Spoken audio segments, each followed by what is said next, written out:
మీకు విషయం చెప్పడానికి వచ్చిన అధ్యాపకురాలకి అర్థం కాకుండా நீங்கள் லவ் பண்ணுறீங்களா உடனே பிரேக்கப் பண்ணுங்க. அவனை எதுக்கு கட் பண்ணணும்? என்ன கலவரம் என்ன நிலவரம்னு விவரமாக பார்ப்போமா போயிட்டு இருக்கு. உங்களுக்கு அர்ஜுன் ரெட்டி படம் பிடிச்சா கண்டிப்பாக அந்த படம் பிடிக்காது. உங்களுக்கு இந்த படம் பிடிச்சா கண்டிப்பாக அர்ஜுன் ரெட்டி பிடிக்காது. வழக்கம் போல் ஒரு காதல் கதை மாதிரி தான் ஸ்டார்ட் ஆகும். ஸ்லோ பர்னர் மூவி தான். போக போக நிறையா விஷயங்கள் தெரியும், நிறைய விஷயங்கள் புரியும். ராஷ்மிகா பயங்கரமாக நடிச்சிருப்பாங்க. அர்ஜுன் ரெட்டி எந்தெந்த விஷயங்களை க்ளோரிஃபை பண்ணி பேசிச்சோ அதையெல்லாம் அடித்து உடச்சி சுக்குநூறாக்கிடுச்சு இந்த படம். அப்படிலாம் ஒரு வெங்காயமும் கிடையாதுடா. பார்க்க நல்லா ஹைட்டாக வெயிட்டாக பியர்டாக எவன் சொல்கிறதையும் கேட்காம நான் தான் ஹீரோ மற்றவெல்லாம் ஜீரோன்னு பீரோவில் ஓட்டுற மாதிரி டைலாக்லாம் பேசிட்டு எவனாவது யார் பேச்சையும் கேட்காம சுத்தனா அவன் கொஞ்சம் ப்ராப்ளமேட்டிக் பர்சன் அப்படின்னு இந்த படம் சொல்லுது. அந்த மாதிரி நபர்களை பார்த்தா ஓடிடுங்க, அந்த ஆபத்தான கொடியும் இருக்கிற நம்மளை நோக்கி தான் வருது அப்படின்னு வார்னிங் பண்ணுற படம் தான் இந்த girl friend. Arjun Reddy girl friend ரெண்டு படத்தை பற்றியும் பார்ப்போம். கடைசியில் எது நல்லா இருக்குன்னு நீங்களே சொல்லுங்கள். ரெண்டு படமும் ரிலேஷன்ஷிப் பற்றி பேசுகிற படம். Arjun Reddy uncontrollable anger dominant பர்சனாலிட்டியாக இருக்கக்கூடிய ஒரு ஆளை ஹீரோவாக போர்ட்ரே பண்ணி அதை ஆடியன்ஸாலையும் செலிப்ரேட் பண்ணப்பட்டுச்சு. கேர்ள் ஃப்ரெண்ட் அப்படி ஒரு டாக்ஸிக் ரிலேஷன்ஷிப்பில் ஒரு பொண்ணு இருந்தால் அவங்க எப்படிலாம் சஃபர் ஆவாங்க, எப்படி அதுலேருந்து ரிலீவ் ஆவாங்கன்னு ஒரு பொண்ணோட பெர்ஸ்பெக்டிவ்லேருந்து சொல்லுச்சு. சிம்பிளாக சொல்லணும்னா அர்ஜுன் ரெட்டி மாதிரி இருக்க ஆண்களுக்கு பசங்களுக்கு கேர்ள் ஃப்ரெண்ட் ஒரு ஆன்சர் கொடுத்துருக்கு. அர்ஜுன் ரெட்டி ஹீரோ தான் கேர்ள் ஃப்ரெண்ட் படத்தோட மேல் லீட் கேரக்டர். அர்ஜுன் ரெட்டியில் எப்படி ஹீரோ ரொம்ப டாக்ஸிக்காக காலேஜில் எல்லாம் அவனை பார்த்து பயம் கலந்த நாயகனாக பார்ப்பாங்களோ அதே மாதிரி கேர்ள் ஃப்ரெண்டில் வர பாய் ஃப்ரெண்டும் அப்படி தான் இருப்பார். அர்ஜுன் ரெட்டியில் வர மாதிரியே அவருக்குன்னு ஒரு கேங் பசங்க, அதில் ஹீரோவுக்கு நல்லது சொல்கிற ஒரு நல்ல நண்பன் எல்லாம் இந்த படத்தில் இருப்பாங்க.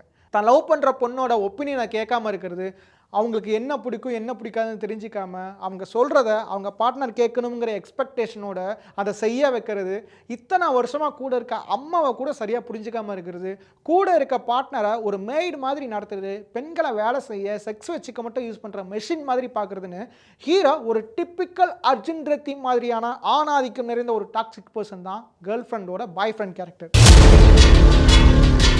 Ninni to happy Galeen. Umana girlfriend and we love each other. பொசசிவ்னஸ்ன்ற பேரில் தான் விரும்புகிற பெண்ணோட ஃப்ரீடமை கெடுத்து நல்லா போயிட்டு இருக்க ஹைவேஸுக்கு நடுவில் 4 ஸ்பீடு பிரேக்கர் சடனாக குறுக்க வந்த மாதிரி இது வரைக்கும் வாழ்ந்துட்டு இருந்த வாழ்க்கையை உனக்கு ஒன்றும் தெரியாது, உனக்கு எதெல்லாம் வராது, தேவையில்லாமல் எதுவும் பண்ணாத, சொல்கிறத மட்டும் செய், உனக்கு என்ன வேணுமோ நான் பண்ணித்தரேன், எனக்கு தெரியாத உனக்கு என்ன வேணுங்கிற மாதிரி நல்லா பார்த்துக்கிறேன்னு சொல்லி நல்லா மென்டல் டார்ச்சர் பண்ணுவாங்க. இந்த படத்தில் ராஷ்மிகாவை ஹீரோவும் அப்படி தான் ட்ரீட் பண்ணுவார். ஏதாவது தப்பு பண்ணிட்டா உடனே 23ஆம் புலிகேசி மாதிரி கூச்சமே படாமல் காலில் விழுந்துடுறது. ரெண்டு படத்துலையும் பார்த்தீங்கன்னா ஃபீமேல் கேரக்டர்ஸ் ப்ரீ கிளைமேக்ஸ் வரைக்கும் அவ்வளோவா பேசி கூட இருக்க மாட்டாங்க. கேர்ள் ஃப்ரெண்ட் படத்தில் எனக்கு தெரிஞ்சு ராஷ்மிகா ஐ லவ் யூ கூட சொல்லன்னு நினைக்கிறேன். இந்த மாதிரி நிறைய பேர் நம்ம பண்ணுறது தெய்வீக காதல்னு நினச்சி என்னென்னமோ பண்ணிட்டு இருக்காங்க. கடைசியில் லவ் பண்ணாதீங்க, காதல்னாலே வேதனை, அது பெரிய ரோதனை அப்படின்னு கவிதை எழுதி சுற்றிட்டு இருக்காங்க. She's a beautiful girl, Ra. She looked at me. Girl ஃப்ரெண்டுக்கு வருவோம். இந்த படத்தை பார்த்து நிறைய பெண்கள் தங்களோட ரிலேட் பண்ணிக்கிட்டாங்க. வெறும் பெயின் டாக்ஸிக் ரிலேஷன்ஷிப் மட்டும் காட்டாமல் அதை எப்படி போல்டாக டேக் ஓவர் பண்ணுறதுன்னு சொல்லியிருப்பாங்க.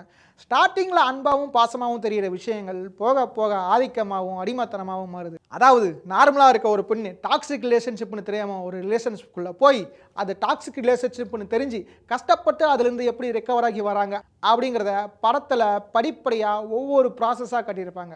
படத்தில் ராஷ்மிகா தன்னோட லவ்வரோட அம்மாவை பார்க்க போவாங்க. அந்த சீன் பயங்கர இம்பேக்டான சீன். இன்னும் நம்ம வீட்டில் நம்மளை சுற்றி நிறைய பெண்கள் அந்த அம்மா கேரக்டர் மாதிரி தான் இருப்பாங்க. இப்போது ரெண்டு படத்தையும் எடுத்துப்போம். இந்த பக்கம் அர்ஜுன் ரெட்டி, அந்த பக்கம் கேர்ள் ஃப்ரெண்டு. ஓகேவா? இது அர்ஜுன் ரெட்டி மேல் பெர்ஸ்பெக்டிவில் இருக்குது, இது ஃபீமேல் பெர்ஸ்பெக்டிவில் இருக்குது. அர்ஜுன் ரெட்டியில் ஃபீமேல் கேரக்டர் ரியாக்டே பண்ணது சைலண்ட் டைப், கண்ட்ரோல்டாக இருக்கும். கேர்ள் ஃப்ரெண்ட்லேயும் கிட்டத்தட்ட அப்படி தான் இருப்பாங்க. ஒரு கட்டத்தில் ட்ரான்ஸ்ஃபார்ம் ஆக ஆரம்பிச்சிருவாங்க. டேலண்டான ஆள், நல்லா படிக்கிற பையன், ஆனால் டாக்ஸிக்கான பர்சனாலிட்டி நம்ம அர்ஜுன் ரெட்டி. அதே மாதிரி இந்த பக்கம் வந்து பார்த்தீங்கன்னா கேர்ள் ஃப்ரெண்டில் இருக்க நம்ம பாய் ஃப்ரெண்ட் யாருன்னா டேலண்டான ஆள், நல்லா படிக்கிற பையன், ஆனால் டாக்ஸிக்கான பர்சனாலிட்டி. லைக் நல்ல பையன் தான் மேடம், என்ன கொஞ்சம் அப்பப்போ கஞ்சா அடிப்பான் அப்படிங்கிற மாதிரி நம்ம அர்ஜுன் ரெட்டி. அதே மாதிரி கேர்ள் ஃப்ரெண்ட் படத்தில் ஒரு பாய் ஃப்ரெண்ட் அப்படி தான் இருப்பார். ரெண்டு படத்துலையும் கிளைமேக்ஸ் எப்படி இருக்கும் அப்படின்னா அர்ஜுன் ரெட்டி தன்னோட பார்ட்னரை எப்படி கொடுமைப்படுத்தினாலும், அவன் எவ்வளோ கேவலமானவனாக இருந்தாலும், தொழில் ரீதியாக பல தவறுகள் பண்ணியிருந்தாலும், காதலிச்ச பொண்ணை ப்ரெக்னென்ட் ஆகி கலட்டி விட்டுட்டே போயிருந்தாலும் திரும்பி வந்து காலை பிடிச்சி கெஞ்சினா பண்ணுன தப்பெல்லாம் மறந்து அங்கே சொல்லுக்குட்டி எங்கே போயிருந்தீங்க எவ்வளோ நாளா, எவ்வளோ மிஸ் பண்ண தெரியுமா அப்படின்னு உடனே அக்செப்ட் பண்ணிவிட்டு அடுத்த விஷயத்தை பார்க்க போயிடணும்னு சொல்லுது அர்ஜுன் ரெட்டி. இந்த பக்கம் அப்படியே நம்ம கேர்ள் ஃப்ரெண்ட் கிளைமேக்ஸ் எடுத்துக்கோங்க. இது வேணாம், நமக்கு செட் ஆகாதுன்னு ஒரு பொண்ணு கட் அண்ட் ரைட்டாக டீசெண்டாக சொல்லிட்டு விலக நினச்சா அவங்கள அசிங்கப்படுத்துறது, அவமானப்படுத்துறது, கேவலமாக என்னென்ன பண்ணுவாங்களோ எல்லாமே பண்ணிட்டு கேட்டால் பழி வாங்குறேன்னு சொல்லிட்டு அதிலுக்கு அந்த பொண்ணு ஒரு ஸ்டெப்பு எடுத்து வச்சாலே இவங்களால தாங்கிக்க முடியாது. பிகாஸ் ஒருத்தன் எவ்வளோக்கு எவ்வளோ டாக்ஸிக்காக இருக்கானோ அவ்வளோக்கு அவ்வளோ வீக்காக இருப்பான். பொசசிவ்னஸ் மீறி போய் ஒரு கட்டத்தில் சந்தேகப்பட ஆரம்பிச்சிருவாங்க. இதெல்லாம் படத்தில் ஸ்மார்ட்டாக ஹேண்டில் பண்ணியிருப்பாங்க. அர்ஜுன் ரெட்டி யங்ஸ்டர்ஸ்க்கு ஒரு பேட் எக்ஸாம்பிள். ஆனாலும் அது இன்னும் பலரால் செலிப்ரேட் பண்ணப்பட்டுட்டு தான் இருக்குது. ஆனால் விஜய் தேவரகொண்டாவே இதெல்லாம் பார்த்துட்டு தம்பிங்களா படத்தை பார்த்துட்டு லைஃப்பை தொலைச்சிடாதீங்களா அப்படின்னு அட்வைஸ்லாம் பண்ணிட்டு இருக்காரு. நிறையா பெண்கள் கேர்ள் ஃப்ரெண்டை ஒரு டாக்ஸிக் ரிலேஷன்ஷிப்பை ஐடென்டிஃபை பண்ணுறதுக்கு ஒரு யூசர் மேனுவல் மாதிரி யூஸ் பண்ணிட்டு இருக்காங்க. இப்போது படத்தில் ராஷ்மிகா அப்பா கூட அவங்கள சரியாக புரிஞ்சிக்காம தான் இருப்பாங்க. அவங்களுக்கு இருக்க ஒரே ஒரு நம்பகமான ஆறுதல் அவங்க ப்ரொஃபஸர் மட்டும்தான். இந்த 2 படத்தையும் பார்த்தீங்கன்னா ரிலேஷன்ஷிப் பற்றி நிறைய விஷயங்கள் தெரிஞ்சுக்கலாம். பார்ட்னர்னா என்ன, பார்ட்னரை எப்படி ட்ரீட் பண்ணுறதுன்னு கற்றுக்கலாம். ஆணாக இருந்தாலும் சரி, பெண்ணாக இருந்தாலும் சரி, யாராக இருந்தாலும் சரி 2 படத்தையும் பாருங்கள். உங்கள் காரை எப்படிப்பட்டதுன்னு முடிவுக்குவாங்க.